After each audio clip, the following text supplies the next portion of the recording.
நம்பிக்கை நம்பிக்கை நம்பிக்கை நம்பிக்கை இல்லாமல் நாளை இல்லை. இந்தாங்கம்மா. தேங்க்யூ. உட்காருங்க. அப்புறம் தீபிகா எப்படி இருக்கா? உங்க புண்ணியத்துல ரொம்ப நல்லா இருக்காமா. இனிமே எந்த பிரச்சனையும் வராதுன்னு டாக்டர் சொல்லிட்டாரு. தீபிகாவை பத்தி நீங்க இனிமே கவலைப்பட வேண்டாம். அவ படிப்பு செலவுல இருந்து ட்ரீட்மெண்ட் செலவு வரைக்கும் எல்லாம் நானே பாத்துக்கிறேன். உங்களுக்காக உழைக்க நான் தயாரா இருக்கேன். கூடிய சீக்கிரம் உங்களுக்கு ஒரு முக்கியமான வேலையை நான் கொடுக்க போறேன். அதை உங்களால மட்டும்தான் திறமையா செய்ய முடியும்னு நான் நம்புறேன். உங்க உத்தரவுக்காக நான் காத்திருக்கேன். ஒரு ஃபேக்டரிய தீ வச்சு கொளுத்தணும். மேடம், உங்க மனசுலயே இப்படி ஒரு எண்ணம் வருது? கெட்டவங்க அழியணும் சுட்டி பாபு. கடவுள் கூட கெட்டவங்களை சம்ஹாரம் பண்ணி அழிக்கிறது இல்லையா? மேடம், மரணத்தோட போராடின என் பொண்ணோட வாழ்க்கையை மலர வச்சவங்க நீங்க. அந்த அளவுக்கு உங்க மனசுல கருணையும் இரக்கமும் இருக்கு. அப்படிப்பட்ட நீங்க ஏதோ ஒரு சக்தியை அழிக்கணும்னு நினைச்சா அது நியாயமா தான் இருக்கும். அதுக்கு நான் தயாரா இருக்கேன். தேங்க்யூ சுட்டி பாபு. அப்ப நான் கிளம்புறேன்.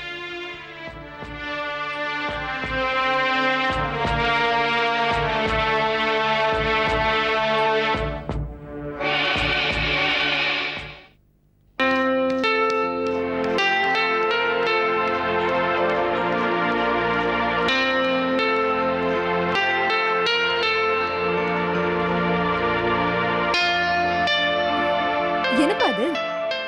மழையிலே நனைஞ்சிட்டு வந்துட்டீங்களா? கொஞ்ச நேரம் ஓரமா இருந்துட்டு வந்திருக்கலாம்ல. உட்காருங்க. நின்னு பார்த்தேம்மா, மழை விடுற மாதிரி தெரியல.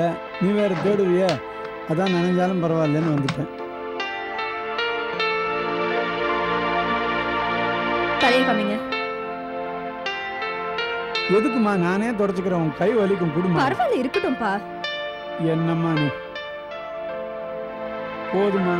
சரி, நீங்க போய் சட்டியை மாத்துங்க.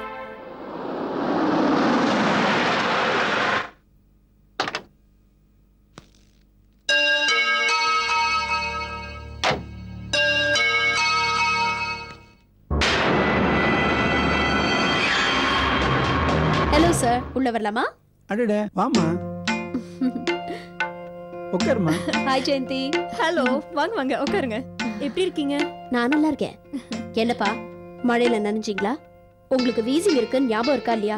இன்னும் கொஞ்சம் நல்லா சொல்லுங்க. நான் சொன்னா கேட்கவே மாட்டேங்கிறாரு.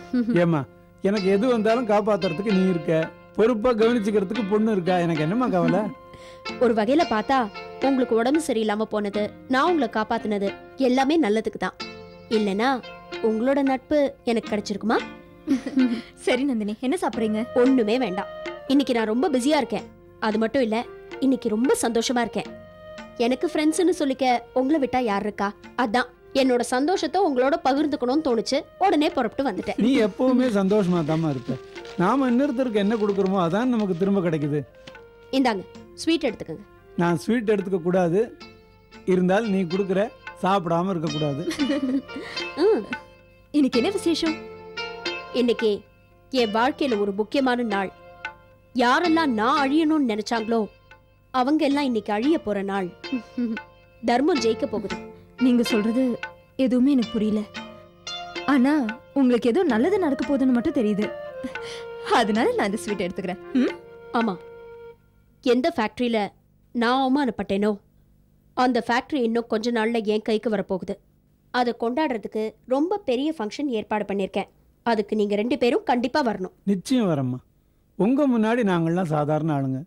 ஏதோ ஒரு நாள் பார்த்தோம் பழகினோன்னு போகாம எங்களையும் மதிச்சு எங்க வீட்டுக்கு வந்து உங்க சந்தோஷத்தை எங்களோட பகிர்ந்துக்கிட்டீங்களே, ரொம்ப நன்றிம்மா. அப்பா, அந்தஸ்தை வச்சு நான் யாரையும் மதிக்கிறது இல்ல. ஒரு காலத்துல நானும் யாரும் இல்லாத அனாதையா வாழ்ந்தவதான். இந்த பணம், பதவி, அந்தஸ்து இதெல்லாம் நிலையில்லாததுன்னு எனக்கும் நல்லா தெரியும். வாழ்க்கையில தொடக்கமும் முடிவும் எல்லாருக்கும் ஒண்ணுதான். இடையில நாம வாழ்ற வாழ்க்கையில தான் எவ்வளவோ வேறுபாடுகள். கோடி கோடியா சம்பாதிக்கிறவன் போகும்போது இந்த செலவுக்கு வச்சுக்கோன்னு 10 லட்சம் ரூபாயை கூடுவா அனுப்புறாங்க. இந்த சின்ன வயசுல வாழ்க்கையோட யதார்த்தத்தை இவ்வளவு தெளிவா புரிஞ்சு வச்சிருக்கிய, உன்னை பார்த்தா எனக்கு ஆச்சரியமா இருக்குமா. இந்த வயசுல சந்திக்க கூடாத கஷ்டங்கள், அனுபவிக்க கூடாத அவஸ்தைகள் எல்லாத்தையும் நான் அனுபவிச்சிட்டேன்ப்பா. அந்த அனுபவம் தான் என்ன ஆளாக்கிருக்கு. ஏதோ மனசு விட்டு பேசணும்னு தோணுச்சு, அதான் இங்க வந்தேன். தாராளமா, இது உங்க வீடு மாதிரி. நீங்க எப்ப வேணாலும் வரலாம், மனசு விட்டு பேசலாம். தேங்க்யூ ஜெயந்தி. ஃபேக்டரி கைக்கு வந்ததும் முக்கியமான பொறுப்பெல்லாம் அப்பா கிட்ட தான் ஒப்படைக்க போறேன். எல்லாம் நல்லபடியா நடக்கட்டுமா, அப்புறம் பாத்துக்கலாம். அப்ப நான் கிளம்புறேன். ஜெயந்தி, குங்குமம் கொண்டு ஆ கொடுங்க. சரிப்பா. ஏம்மா, எப்போ வந்தாலும் எதுவுமே சாப்பிடாம போற. ஒரு நாள் சாப்பிடுற மாதிரி நிதானமா வாமா. கம்பெனி கைக்கு வரட்டும், வந்து விருந்தே சாப்பிடுறேன்.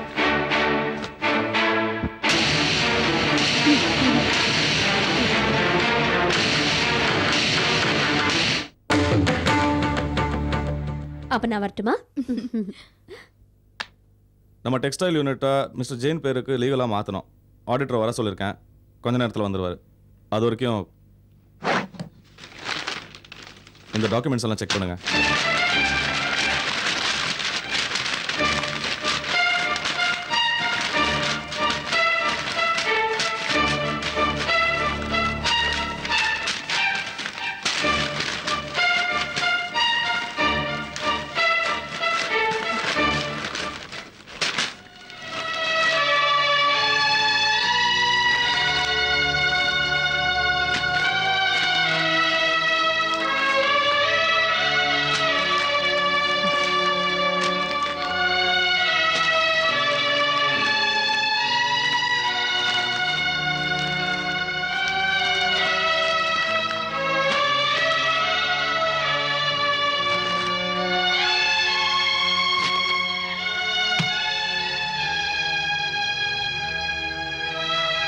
வசந்த், ஏன்பா ஒரு மாதிரியா இருக்க?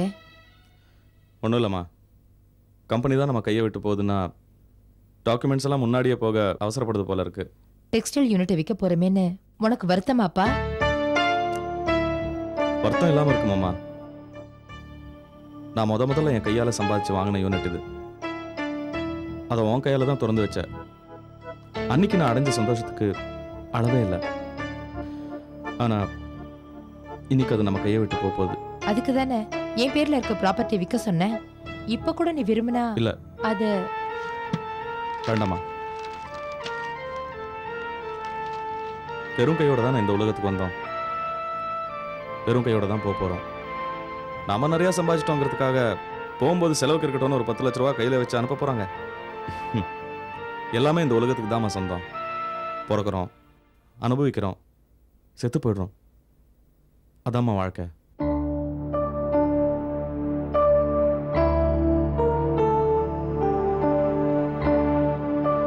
கவலைப்படாத, எல்லாம் சரியாயிடும்.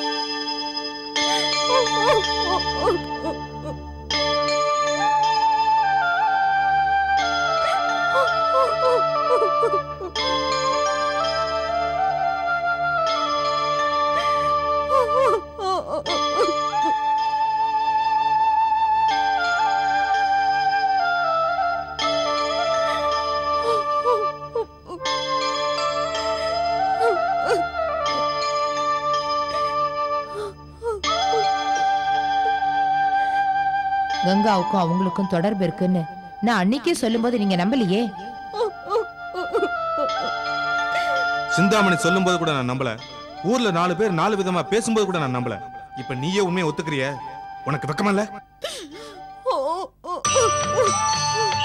அம்மா அழாதீங்க அம்மா.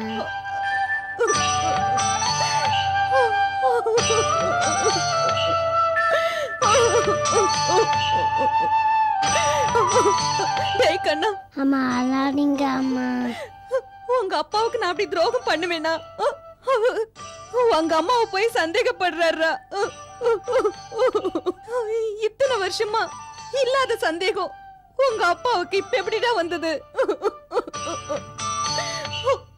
புருஷனுக்கு துரோகம் பண்ற பொண்டாட்டியானா நான் போய் துரோகம் பண்ணுவேனா? உங்க அப்பா என்ன சந்தேகப்பட்டுட்டாருடா. ஐயோ, நான் என்னடா செய்வேன்? டேய் கண்ணா, உன் ஒருத்தனுக்காக தான்டா நான் இன்னும் இந்த உயிரை சுமந்துட்டு இருக்கேன். நீ மட்டும் இல்லனா எப்ப உங்க அப்பா சந்தேகப்பட்டாரோ அப்பவே அப்பவே நான் செத்து போயிருப்பேன்டா, செத்து போயிருப்பேன். டேய், நீ பெரியவனாய் கல்யாணம் பண்ணிப்பல, அப்ப உனக்கு வர பொண்டாட்டி நீ சந்தேகப்படக்கூடாது. சந்தேகப்படக்கூடாதுன்னு சந்தேகப்படக்கூடாதுடா.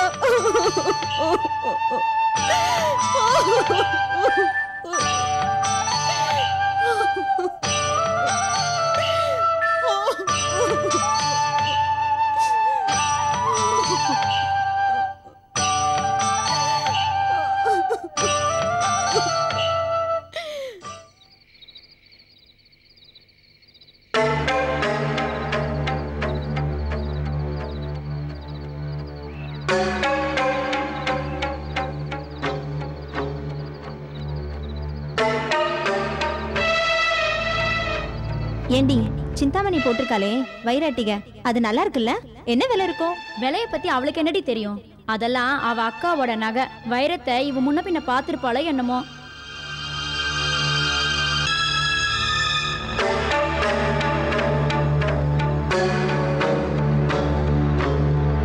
ஏண்டி, சிந்தாமணி கட்டியிருக்க புடவை கூட ரொம்ப அழகா இருக்குல்ல? புடவையும் அக்காவோடது தாண்டி. அக்கா புடவைய கட்டிக்கணும்னு ஆசைப்படலாம், தப்பு இல்ல. ஆனா அக்கா புருஷனையே கட்டிக்கணும்னு ஆசைப்படக்கூடாது.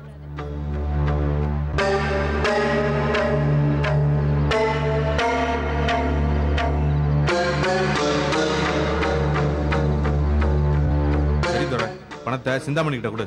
ஐயா, நீங்க தப்பா நினைக்க வேண்டாம். ஒவ்வொரு வருஷமும் விசாலம்மா கையில கொடுக்கறதா என்னோட பழக்கம். தயவு செய்து அம்மாவை கூப்பிடுங்க ஐயா. நானும் அம்மா தான், என்கிட்ட கொடு. உங்கள்கிட்ட தரக்கூடாதுன்னு இல்லம்மா, ஒவ்வொரு வருஷமும் விசாலம்மா தான் பூஜை பண்ணி அறுவடை ஆரம்பிச்சு வைப்பாங்க. அவங்க கையில கொடுத்தாதான் எனக்கும் ராசி.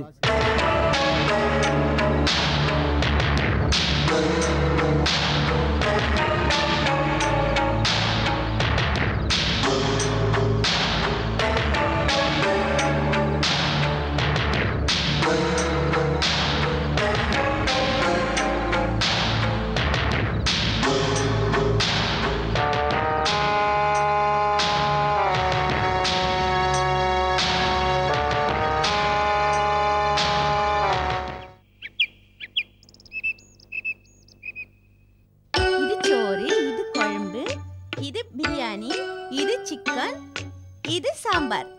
கலந்து கொடு மம்மிக்கு. ஆ ஆ ஆ ஆ ஆ. ஏய், இப்ப நான் உனக்கு கலந்து கொடுப்பேனா? இங்க வா. என்னம்மா? எப்படியாவது அந்த குழந்தைய இங்க தூக்கிட்டு வா. சரிங்கம்மா. ம்.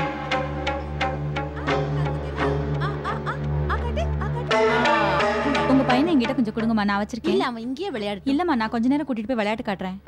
ஜாக்கிரதையா பாத்து. ஜாக்கிரதையா பாத்துப்பேம்மா. கீழே விடக்கூடாது. விட மாட்டேன். எங்கேயும் போக கூடாது இவனை விட்டுட்டு. சரிம்மா. போய் விளையாடுறியா? போ. பாத்து வா. ரொம்ப குறும்பு பண்ணுவான். நம்ம மாடியில போய் விளையாடலாம்.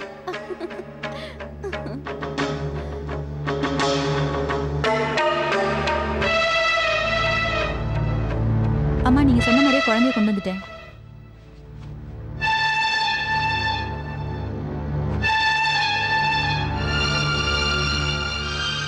ஏய், ம், என்னங்கம்மா? நான் சொன்ன மாதிரியே அக்கா கிட்ட சொல்லு போ. சரிம்மா.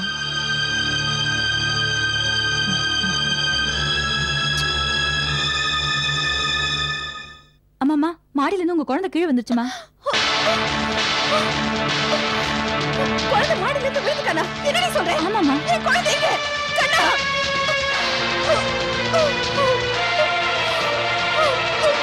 கண்ணா!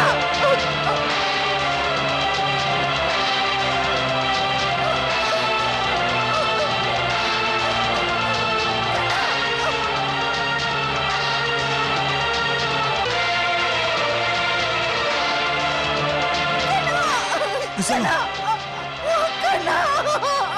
என்னம்மா, என்னாச்சு? குழந்தை மாடியில இருந்து விழுந்துருச்சுங்க. அது குழந்தை மாடியில விழுந்துட்டா? வேலைக்காரங்களா என்ன பண்றாங்க? டேய், யாராங்க?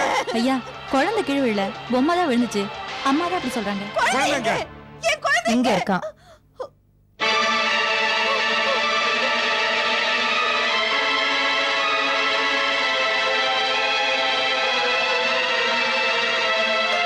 என் குழந்தை என்கிட்ட கொடு.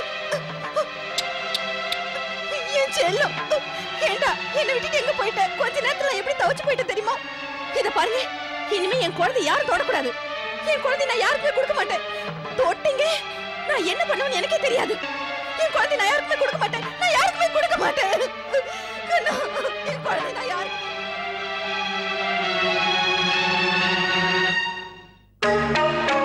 சிந்தாமணி, என்னம்மா இதெல்லாம்? அக்கா வர வர என்ன பேசுறாங்க, எப்படி நடந்துக்கிறாங்கன்னு அவங்களுக்கே தெரியல. பைத்தியக்காரத்தனமா நடந்துக்கிறாங்க. இது எங்க போய் முடிய போதோ எனக்கு தெரியல.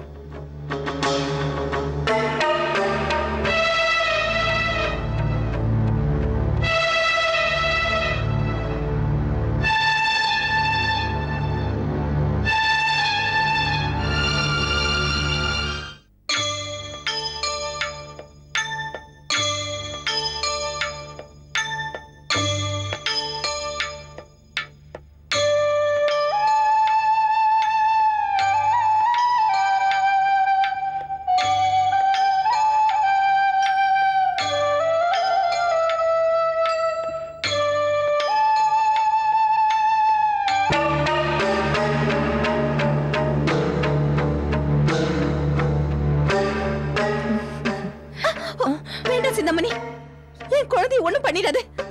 என் குழந்தை எனக்கு வேணும். உன் பையனை நான் என்னக்கா பண்ண போறேன்? இத பாரு.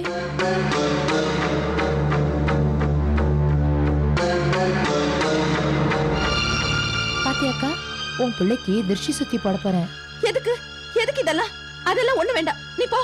வேண்டாம்ல சொல்லாதக்கா. பக்கத்து வீட்டுல இருந்த பொண்ணு தூக்கு மாட்டி செத்து போச்சு. செத்து போச்சா?